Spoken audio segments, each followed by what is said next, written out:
Boulder, Colorado, where Cowboys legend and Colorado football head coach Deion Sanders is actually approaching a podium right now where he is expected to give a really important update on his health as well as give an update on his team. This is his first fall camp press conference, and we're about to listen in. Again, we are anticipating an update on the season, but we are also anticipating an update on his health. As he gets set up there, we just want to give you a little bit about what we know. As they were preparing for this press conference, we were looking at different nameplates. You can see there on your screen a doctor, his medical team is joining him for this press conference today.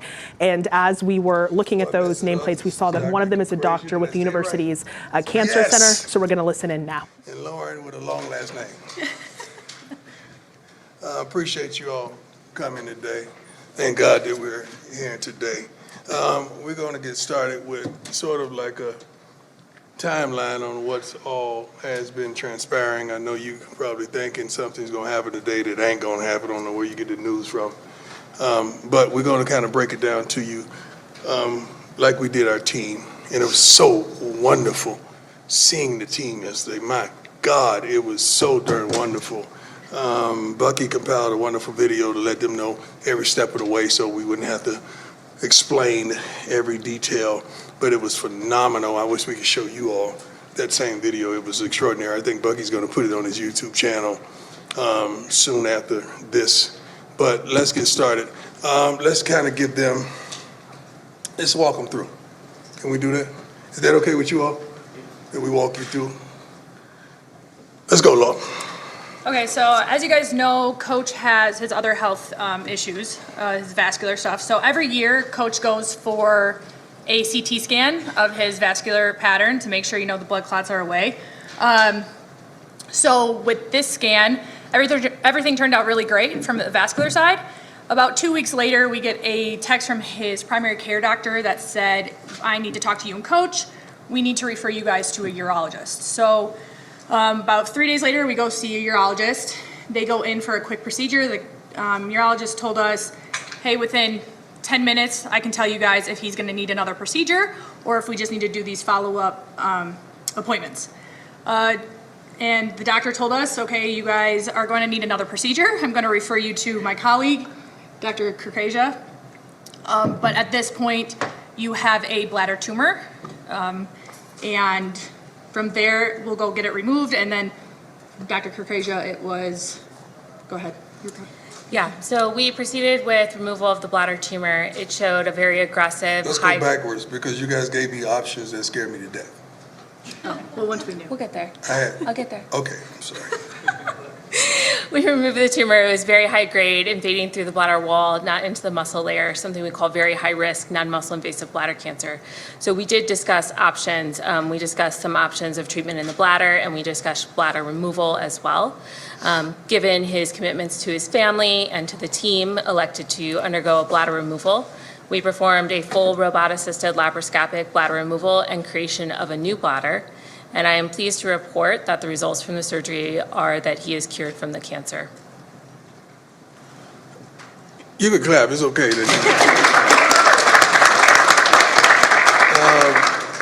Rick was aware of what was transpiring, and he's been A1 and down there, just a blessing. Came to Texas to see me as well.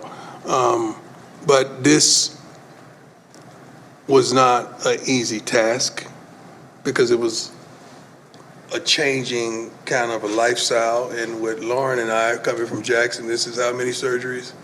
As of from 2021, this is surgery number 14. Surgery number 14. I had more surgeries out of the game than I did in the game. Like, what is going on?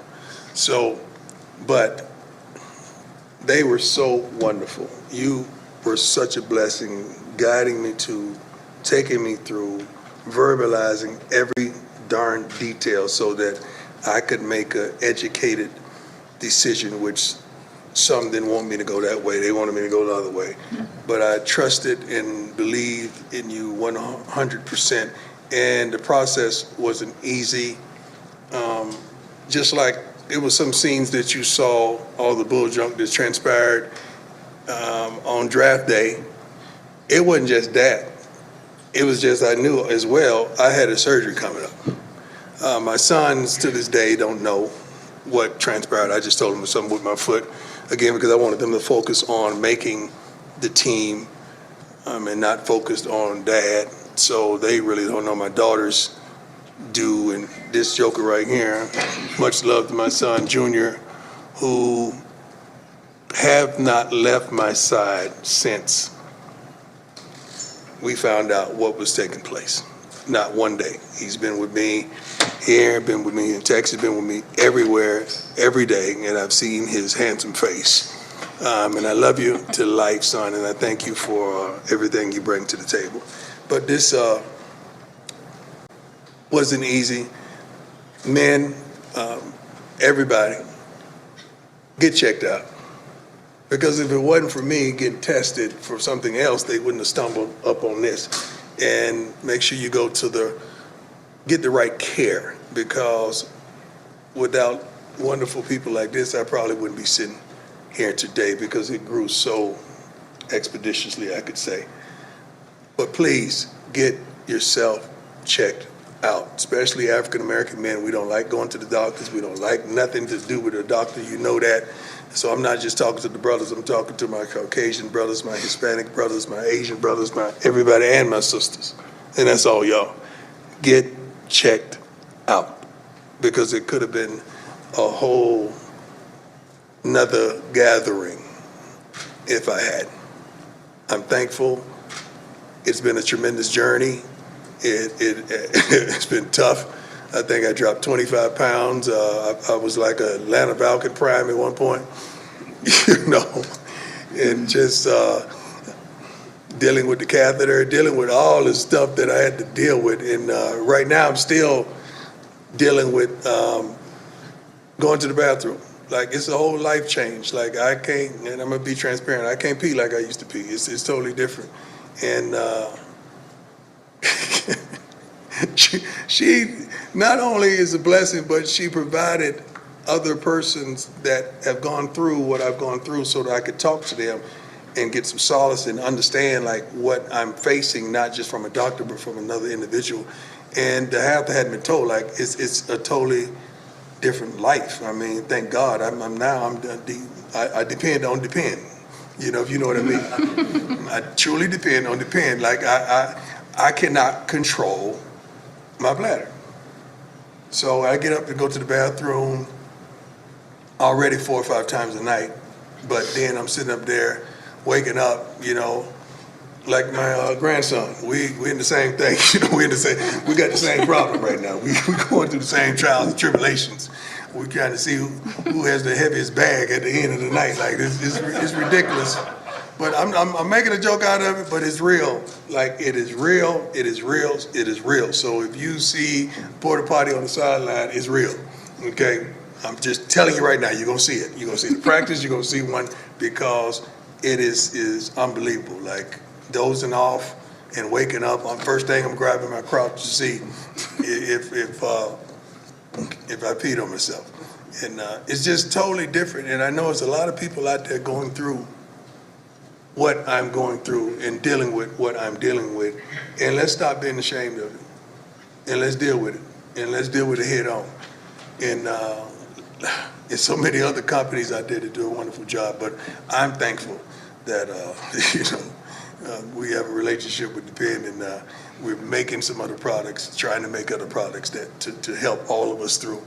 But it's been tremendous. These two, Lauren came down to Texas and was there with me during the whole way, up walking our miles in the morning, because Doc made sure you better walk, you better be active, and we did it until it was some points that I couldn't even get out of the bed for a week at a time, but she was there. I remember yelling 2 o'clock, oh, Lord, because I have 2 bags, right? Mm-hmm. One was what?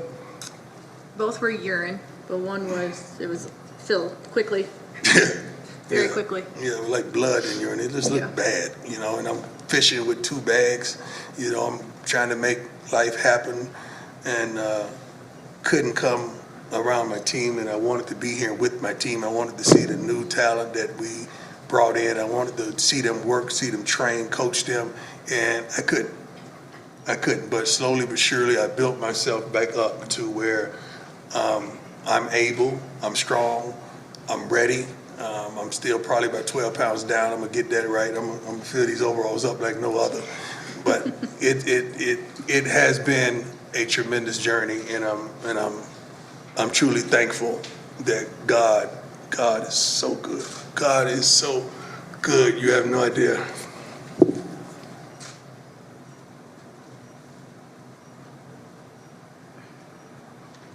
You have no idea how good God has been to me. For me to be here. You have no idea. Thank you. Thank you both for everything. Let me add this for all you people that get upset when I start talking about the Lord.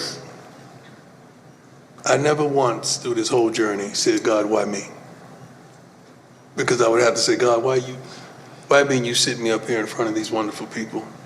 Why you give me the position of the head football coach of the prestigious university? Why you allow me to father 5 wonderful kids? Why you give me these relationships with these wonderful people? Why me, Lord? Did I have some of the things that I have? I can never say that. I can never say the other side because I'm going to have to ask that. I said, Lord, whatever it is that you're doing, let me know what it is so I could expedite the process. Because I know you got me. I've seen you have my back. I've seen you there in the midst of storms when nobody knew I was going through hell. I've seen you guide me and bring me through. Lord, I would never say why me, but let me know what I need to do so that I can help. And there's some people out there right now dealing with the same issue, are affected by that C word that we usually, when we hear that word, is normally a life sentence attached to it. But not this time. But not this time. Because God got me. And I don't take it for granted. I don't want you to take it for granted. Anybody out there, I don't want anybody to take it for granted because it's real. Everybody in this room, I guarantee you, have been affected by that C word somewhere in your life. Some parent, some friend, some loved one, somebody has been affected or infected. Some people have beat it. We have a player have beat it on our team, right? Family members have beat it. And I be darned, I think I will have a wonderful team, ain't it, Doc? We gonna beat it, ain't we? It's beaten. It's beaten. Amen. Constance, I thank you. I thank you. I thank you, Sarah. Thank you. I thank you, Sam. Everybody in my corner on my team. I thank you for this wonderful university, for backing me, just giving me time to heal and to come back, better than ever. Now, questions. Let's go. Start with Romy. Coach, wonderful to see you. Wonderful to see you too, Rob. Congratulations on the I great see news. you've been cheating on us with the Broncos. Well, but not today. I left I that. appreciate that. Always. A question for you, and also a question for Doc. For Doc, just curious, moving forward, what does this look like? Does anything change in regard to his day-to-day? And then, Coach, as you look through, you're talking about you never said One why at a me. time, Rob. Oh, I okay. can't remember that kind of stuff. All right. Day to day, I think will, for most patients, becomes just a new way of life. But outlook, very good. We'll just keep them on routine surveillance scans. Other than that, nothing else. And help me with this pee problem. Coach, You guys think I'm playing. Like, I'm too old for this. as you look back and you said you never asked why me, you've always been this very Right. positive person. When you look at the challenge outside of the physical challenges, kind of mentally, emotionally, what has been the biggest challenge for you in this process? Getting people to understand that it ain't about me. It's about y'all. Everything I deal with is like a tool to reach more, to affect more, to challenge more, to love more, to give more. That's what this is about. This ain't about me. Because for me to go through this, the devil had to ask God, have you considered my servant Brian? That's Bible if you don't know. Go ahead and try it. I know he gonna praise me. I know he gonna magnify me. I know he gonna glorify me. And that's what has transpired. So I don't mind going through the afflictions I go through because I know the result. And we helping some folks today. There's some folks right now calling the doctors, scheduling checkups. There's some wives out there saying, baby, I told you. It's some whosoever wills that ain't been to see a doctor in years, but they gonna go get a checkup. Because if it could happen to Prime, baby, it could happen to you. That's what they're saying. They may not have the speed. They may not have the ability to maneuver, but they got that will to make it. That's why. Miss you.